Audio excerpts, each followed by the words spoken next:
संसार में जो कुछ भी आभासी है वही सत्य है, और जो कुछ सत्य है वही आभासी है।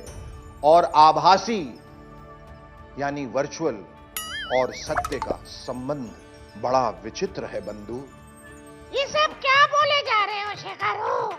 यही कि हमारे नेता अब भौतिक यानी फिजिकल रैलियों की जगह वर्चुअल यानी आभासी रैली कर रहे हैं। प्रधानमंत्री मोदी जी की आज की रैली को ही देख लीजिए। भारत माता की। अभी मैं आपके साथ टेक्नोलॉजी के माध्यम से जुड़ रहा हूं। एक प्रकार से मेरी ये आज तो मैं रूबरू आकर के अपनी आखिरी रैली करके आपका धन्यवाद करता, लेकिन वर्चुअली भी एक प्रकार से मेरी ये आखिरी रैली इस चुनाव की है। रैली तो हो रही है, लेकिन अच्छी बात यह है कि इसमें लोगों ने मास्क भी लगाया हुआ है और सोशल डिस्टेंसिंग का भी पालन हो रहा है। आपके बीच उपस्थित नहीं हो सका,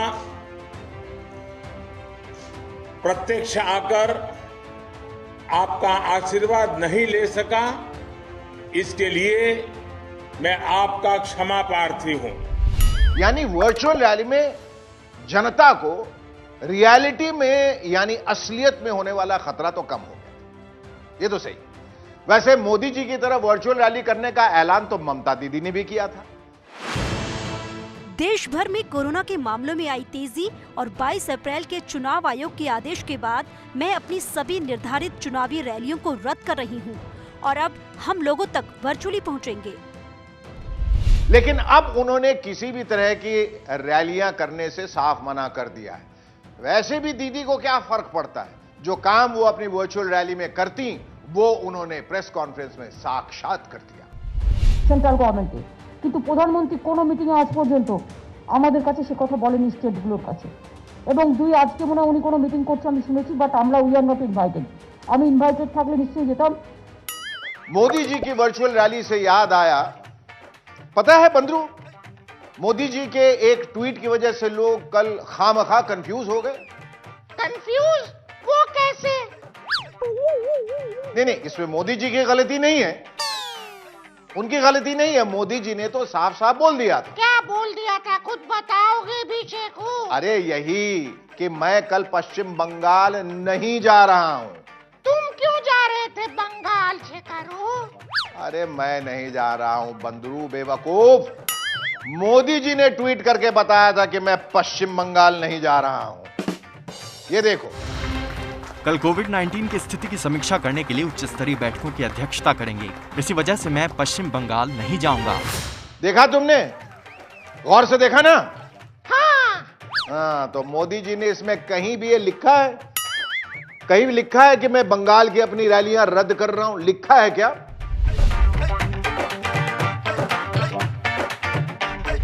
लोगों ने खामखा ये समझ लिया कि मोदी जी रैली रद्द कर रहे हैं। भाई, लोगों को यह भी सोचना चाहिए ना कि बिना बंगाल जाए भी तो रैली हो सकती है, घर बैठे बैठे वर्चुअल रैली। शिक्षा और शिल्प, इन दोनों पर फोकस करके ही सोनार बांग्ला का निर्माण संभव है। रैलियों को रद्द करना इतना आसान नहीं होता बंधु, मेरा मतलब है बंदरू। रैलियां तो हमारे इलेक्शन का अभिन्न अंग है, चाहे वो वर्चुअल रैली हो या रियल रैली। तो दोनों को एक दूसरे से हम जुदा कैसे कर सकते हैं भला? यही बात है जो बीजेपी के नेताओं के बारे में मुझे अच्छी लगती। कौन सी बात शेखरू? यही कि वो हर हालत में चुनाव लड़ने के लिए तैयार रहते हैं और उसकी तैयारी करते हैं, चाहे हारी हो, बीमारी हो, महामारी हो। बीजेपी वाले हमेशा चुनाव आकांक्षी रहते हैं। देश में कुछ भी हो जाए, वो चुनाव से कम कुछ नहीं चाहते। ये दिल मांगे मोर चुनाव वाली हालत रहती है उनकी।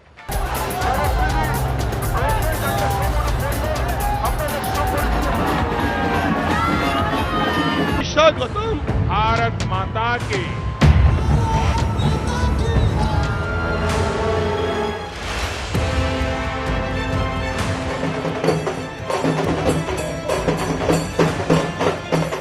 वो तो अच्छा हुआ कि प्रधानमंत्री नरेंद्र मोदी जी ने खुद पश्चिम बंगाल में चुनावी जनसभा करने से मना कर दिया, नहीं तो पश्चिम बंगाल बीजेपी के नेता रैली पे रैली किए जा रहे थे, रैली पे रैली किए जा रहे थे।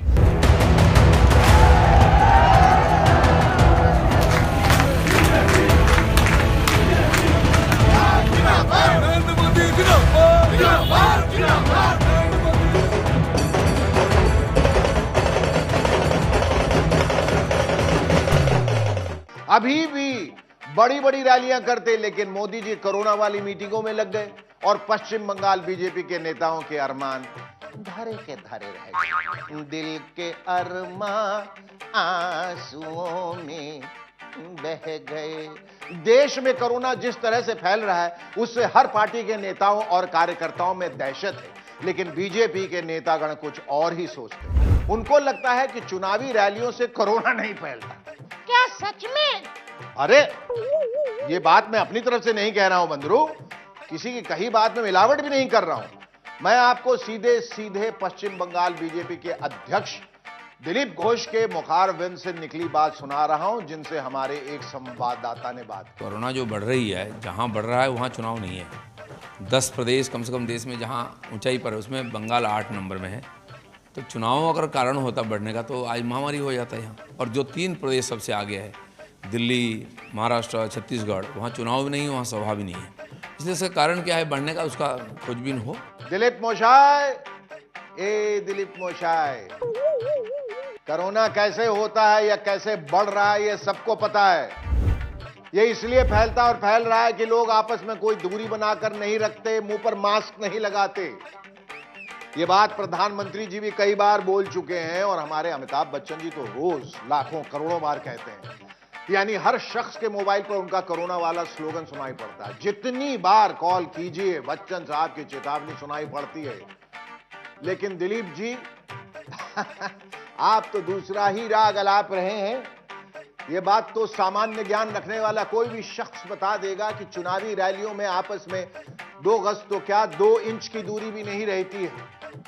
एकदम ठेलम ठेल पेलम पेल का मामला होता है। फिर कैसे नहीं फैलेगा कोरोना?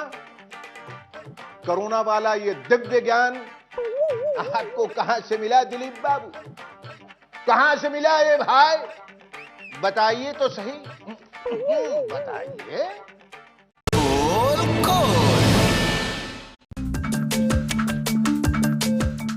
फ्री फ्री फ्री, ले लो ले लो ले लो फ्री। बंगाल जीत के साथ वैक्सीन फ्री, बंगाल जीत के साथ वैक्सीन फ्री। ये क्या फ्री फ्री कर रहे हो शेखरू? अरे कोरोना की वैक्सीन फ्री में मिल रही है, मजाक है क्या?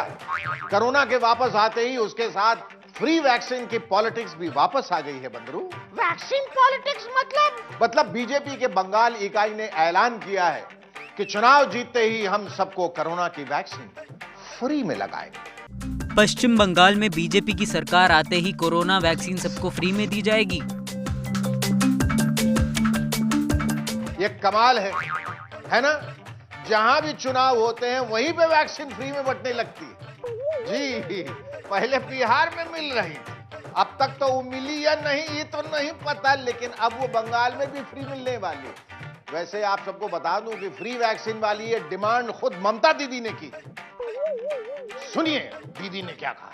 কেন্দ্রীয় সরকারের কাছে টাকা কম আছে, সব ব্যাংকের টাকা গচ্ছিত আছে, রিজার্ভ ব্যাংকের টাকা গচ্ছিত আছে, পিএম কেয়ারের টাকা গেল কোথায়? সেই সব টাকাগুলো পড়ে আছে। ওই টাকা দিয়ে এতদিন ভ্যাকসিন দিয়ে দিলে আজকে আর কোভিড হতো না। और ममता दीदी ने खुद यह ऐलान भी कर दिया कि 5 मई के बाद 18 साल से ऊपर के सभी लोगों को फ्री में वैक्सीन लगाई जाएगी। ইলেকশনের রেজাল্ট বেরিয়ে যাওয়ার পর আমরা ইউনিভার্সাল ভ্যাকসিন দেবো। 18 বছর থেকে যে চাইবে সেই পাবে, সম্পূর্ণ বিনা পয়সায় সরকার থেকে আমরা ভ্যাকসিনটা কিনে দেবো। वैसे ही अगर बंगाल में बीजेपी या टीएमसी में से कोई भी नहीं जीती तो वैसे इसके चांसेस हैं तो ना के बराबर ही, लेकिन फिर भी फर्ज कीजिए अगर नहीं जीती तो क्या बंगाल वालों को फ्री में वैक्सीन नहीं मिलेगी? तो फिर क्या मिलेगा? सोचिए सोचिए।